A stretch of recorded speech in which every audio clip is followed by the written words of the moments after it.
Mummy को देखा था आपने? हाँ। पता है क्या हुआ है? ये ओती बैठा था ना, तो फिर ओती से दीवार गिर गया। एम्बुलेंस बुलाया तो आधा घंटा के बाद एम्बुलेंस आया। यहाँ पर सेफ्टी का ध्यान रखा जाता है यहाँ पर? कुछ भी नहीं मिला था, कुछ भी नहीं मिला था, हेलमेट नहीं, कुछ भी नहीं मिला था। मम्मी कहाँ गया? हाँ? हॉस्पिटल।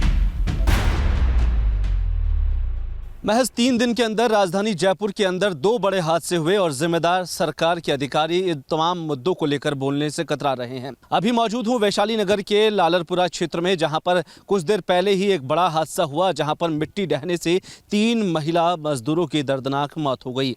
दरअसल ये वो घटना स्थल है जहाँ पर एक बिल्डिंग बनाई जा रही थी, उसका फ्रेमवर्क चल रहा था। उस फ्रेमवर्क के जरिए यहाँ पर मिट्टी हटाने का काम चल रहा था, जिसमें JCB से खुदाई का काम किया जा रहा था। इसी दौरान अचानक मिट्टी ढहने के बाद एकाएक तीनों महिलाएं उस मिट्टी में दब गई और उन्हें बाहर निकलने का मौका नहीं मिला। आनन फानन में अस्पताल पहुंचाया गया, लेकिन मरणासन हालत में अस्पताल पहुंचने के दौरान उनकी तीनों की मौत हो गई है। फिलहाल पूरे मामले को लेकर अभी परिजन जो है वो SMS अस्पताल में है और तीनों की मौत की पुष्टि भी अब फिलहाल प्रशासन की ओर से की जा चुकी है। लेकिन सबसे बड़ा सवाल यही खड़ा होता है कि प्रदेश के अंदर तमाम मुद्दों को सरकार भुनाती आई है, लेकिन आखिरकार वहाँ सेफ्टी का कहां ध्यान रखा जा रहा है। जहां एक कमर्शियल बिल्डिंग का निर्माण किया जा रहा है, वहां पर सेफ्टी नियमों की धज्जियां उड़ाई गई थी। सीधे तौर पर अगर आप देखें कि जिन 3 महिला मजदूरों की मौत हुई है, उन्हें सेफ्टी के नाम पर कुछ भी नहीं था। चाहे से सेफ्टी उपकरण की बात की जाए, साइट पर अगर आप बात की जाए, फर्स्ट एड बॉक्स भी आपको नजर नहीं आएगा, मेडिकल बॉक्स आपको नजर नहीं आएगा। एक छोटा सा कंटेनर यहाँ रखा जाता है, उनमें मजदूरों को रखने का काम किया जाता है। सीधे तौर पर एक लापरवाही है और सोची समझी एक मौत समझी जा सकती है, क्योंकि जिस कदर इन 3 महिला मजदूरों की मौत हुई है, अभी बिहार या झारखंड से उनकी पुष्टि हुई है रहने की, लेकिन तीनों महिलाओं की मौत के बाद एकाएक पूरे परिवार में जो हालात है वो सुन्न हो चुके हैं। एक और उनके घर है, मैं आपको एक बार दिखा देता हूँ। इन्हीं घरों के अंदर वो महिलाएं रहा करती थी, उनका परिवार रहा करता था, उनके छोटे बच्चे हैं।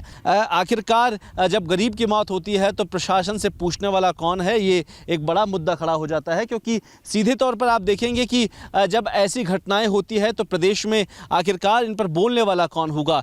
आप इस बात को अंदाज़ा लगा सकते हैं कि इस गहरी खुदाई के भीतर किन सेफ्टी नियमों का ध्यान रखा जाना चाहिए। ना तो उनके सर पे हेलमेट थे, ना वो शूज़ पहने गए थे जो मिट्टी में धंसने के लिए पहने जाते हैं। और दूसरी तरफ अभी गर्मी का माहौल है, गर्मी के माहौल से बचने के लिए भी किसी तरीके का कोई इंतज़ाम यहाँ पर नहीं किए गए थे। सीधे तौर पर यह माना जा सकता है कि बड़ी लापरवाही हुई है। आखिरकार इन कंस्ट्रक्शन कंपनियों के वो ठेकेदार कहाँ है जो इन तमाम व्यवस्थाओं को ध्यान में रखते हैं। गरीब मजदूर यहाँ पर अपना पेट पालने के लिए आता है, लेकिन उनको बदले में मौत मिलती है। ये पहली घटना नहीं है जयपुर की, ये न जाने कितनी ऐसी घटनाएं अनगिनत यहाँ हो चुकी है, लेकिन उसके बावजूद प्रशासनिक स्तर पर इन तमाम विषयों का ध्यान नहीं दिया जाता है। चाहे JDA हो या नगर निगम हो, तमाम जब साइट्स चलती है तो उनको सेफ्टी नियमों का ध्यान नहीं रखा जाता है। उसके बावजूद उन्हें परमिशन दे दी जाती है इतनी ज़्यादा क्षेत्र की खुदाई करने के लिए। आप देखिए कि एक बड़ा ग्राउंड आपको नज़र आएगा, चारों तरफ आपको मैं दिखा दूँ।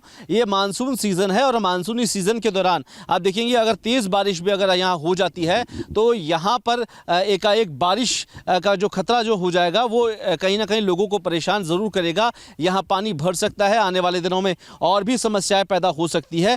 आखिरकार प्रशासन किस नींद में सोया है जहाँ पर खुले तौर पर यहाँ कंपनी बनाने के दौरान नियमों की धज्जियां उड़ाई गई थी। अक्सर आप देखते हैं कि जब इतनी बड़ी साइट पर काम चलता है तो कई सवाल खड़े हो जाते हैं कि आखिरकार इतना बड़ा हादसा राजधानी जयपुर के भीतर अभी हो रहे हैं, लेकिन प्रशासन इन तमाम पहलुओं पर चुप नजर आया है। जहाँ हमने देखा कि नागौरिया की जब घटना हुई तो सरकारी तौर पर वहां पर उन लोगों के परिवारों से मिलने के लिए सरकार का कोई नुमाइंदा नहीं पहुंचा है। अभी जो कंस्ट्रक्शन साइट है जहां पर उन मजदूरों की मौत हुई है वहां पर भी सन्नाटा पसरा हुआ है। परिवार के लोग अस्पताल में मातम मना रहे हैं। दूसरी ओर जो उनके साथी थे, जो उनके बच्चे थे, वो आपको इन कुटिया में नजर आएंगे। एक बार वो चीज़ें भी आपको नजर आएगी जहां इस बात को दिखाया जा रहा है कि प्रशासनिक स्तर पर लापरवाहियां एक बड़ा पहलू बन चुकी है। क्योंकि अगर यहाँ लापरवाही नहीं होती तो शायद वो तीनों महिलाएं जो मजदूर थी वो बच जाती, लेकिन सीधे तौर पर यहाँ लापरवाही हुई है, प्रशासनिक स्तर पर हुई है, कंपनी के स्तर पर हुई है कि इतना बड़ा अगर प्रोजेक्ट आप बना रहे तो उनमें सेफ्टी नियमों का ध्यान रखा जाए, लेकिन उन तमाम नियमों को दरकिनार करके ये एक बड़ा भव्य निर्माण यहाँ पर किया जाता। तो जहाँ एक और 3 मजदूरों की जान चली जाती है, सरकार की ओर से कोई कमेंट नहीं आता है, प्रशासन की ओर से कोई इस पहलू पर बोलने के लिए तैयार नहीं है, तो आखिरकार राजस्थान किस दिशा में जा रहा है ये आप आखिर तय कर सकते हैं कि लापरवाहियों के नतीजे चाहे से प्रशासनिक स्तर पर हो या विभाग के स्तर पर हो, कहने वाला यहाँ पर कोई नहीं है। परिवार की स्थिति में आपको एक बार दिखाने की कोशिश करता हूँ कि जो लोग यहाँ रह रहे हैं वो किस कदर यहाँ पर अपना जीवन गुजारने का काम कर रहे हैं। सीधे तौर पर आप देखेंगे कि इस भीषण गर्मी में आपको मिट्टी के खदान के पास उनके घर दिखाई देंगे जहाँ पर वो लोग रह रहे थे, उनका परिवार रह रहा था। और आप इस बात का अंदाज़ा लगा सकते हैं कि जब ऐसी घटनाएं होती है प्रदेश के अंदर तो उनमें बोलने के लिए सरकारी अधिकारी, सरकार के विभाग के अधिकारी कुछ भी बोलने से कतराते हैं, लेकिन सीधे तौर पर ये जो लापरवाही होती है उससे एक परिवार उजड़ गया, छोटे बच्चों के सर से उनके माँ का हाथ उठ चुका है, लेकिन अभी तक उनसे बात करने के लिए प्रशासनिक स्तर पर कोई नहीं आता। यहाँ किसी नेता की या किसी अधिकारी के साथ यह हादसा हो जाता तो ये मानकर चलिए प्रशासन के तमाम अधिकारी यहाँ पर आपको खड़े नज़र आते।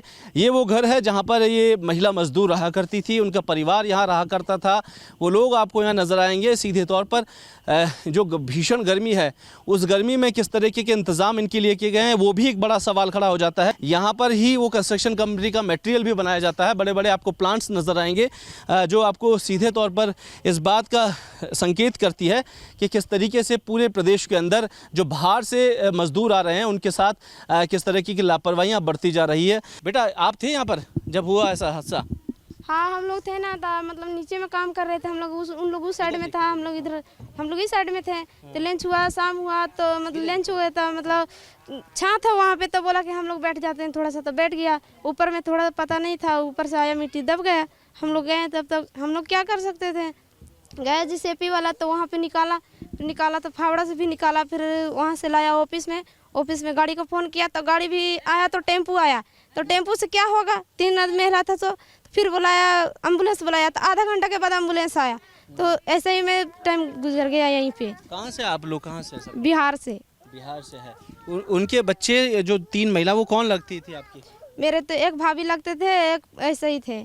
अच्छा, तो उनके छोटे परिवार के लोग, बाकी लोग कहाँ हैं? सब उन्हीं लोग के साथ में गए। उनके बच्चे भी थे छोटे? हाँ है ना, 2 अभी यहीं पे तो रखे थे इन लोग। देखिए ये मासूम आपको नज़र आएंगे, दोनों बच्चे हैं, इन्हें शायद अंदाज़ा भी नहीं होगा कि इनके साथ क्या घटना घटित हुई है, क्या इनके साथ हादसा हुआ है कि इनकी जो माँ है वो यहाँ पर नहीं रही है, लेकिन पूरे जो समुदाय के लोग हैं, जो वहाँ से आए हुए लोग हैं, उनमें कहीं ना कहीं वो उदासी नज़र आएगी। एक चीज़ और है कि यहाँ पर सेफ्टी का ध्यान रखा जाता है। यहाँ पर कुछ भी नहीं मिला था, गर्मी का मौसम था, ये आपको बोला था कि ये क्योंकि सेफ्टी के लिए शूज़ पहने जाते हैं, हेलमेट भी पहनाया जाता है, कुछ भी नहीं मिला था, हेलमेट नहीं, कुछ भी नहीं मिला था, है नहीं था, कुछ तो पहनता कहाँ से, दे नहीं दिया नहीं था। और कोई था यहाँ आपके साथ और जो वहाँ पे गए थे? सब लोग साथ में चले गए, मेरे साथ में था, वो हॉस्पिटल गए। देखिए ये वो समुदाय है, जो वो लोग हैं जो उनके साथ काम किया करते, जो 3 महिला मजदूर इस हादसे का शिकार हुई है। ये 2 मासूम बच्चे उस महिला के हैं जो अब नहीं है, लेकिन इन मासूम के सर से उस माँ का हाथ उठ चुका है। तो ये 2 बच्चे हैं। आपको मालूम है बेटा क्या हुआ था? आप देखे थे? हाँ। क्या हुआ था बेटा? उती छोरा था ना, तो उती बैठ गया तो गिर गया दवाल। मम्मी को देखा था आपने? हाँ। पता है क्या हुआ है? ये उती बैठा था ना, तो फिर उती से दवाल गिर गया। मम्मी कहाँ गया? हाँ? मम्मी कहाँ गया? हॉस्पिटल। हॉस्पिटल गया है। ये आपकी बहन है? हाँ।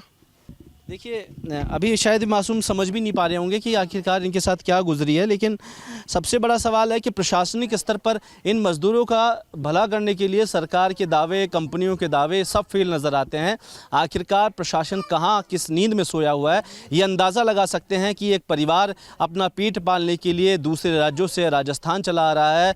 खुद भजन लाल सरकार ये बात कह रही है कि राजस्थान आइए, कमाइए, लेकिन ऐसी कमाई जो परिवार को तोड़ने का काम करती है, आखिरकार उन अधिकारियों पर कब गाज गिरेगी, एक बड़ा सवाल खड़ा हो जाता है। आखिरकार इन 3 महिलाओं इस हादसे का शिकार हुई है, उन महिलाओं को जो मुआवजा मिलना चाहिए वो आखिरकार कौन डिसाइड करेगा? क्या कंपनी के अधिकारी ये बात तय करेंगे या सरकार के नुमाइंदे इस बात पर ध्यान देंगे? क्योंकि एसएमएस अस्पताल के अंदर उन तीनों महिलाओं का शव है, लेकिन परिवार के अंदर अभी जो बच्चे हैं वो आपको अनभिज्ञ नजर आएंगे। लेकिन सवाल यही है कि प्रशासनिक लापरवाहियों के नतीजा आखिरकार आम आदमी कब तक भुगतेगा? कैमरा पर्सन त्रिलोक के साथ कुलदीप, रिपोर्ट भारत, जयपुर।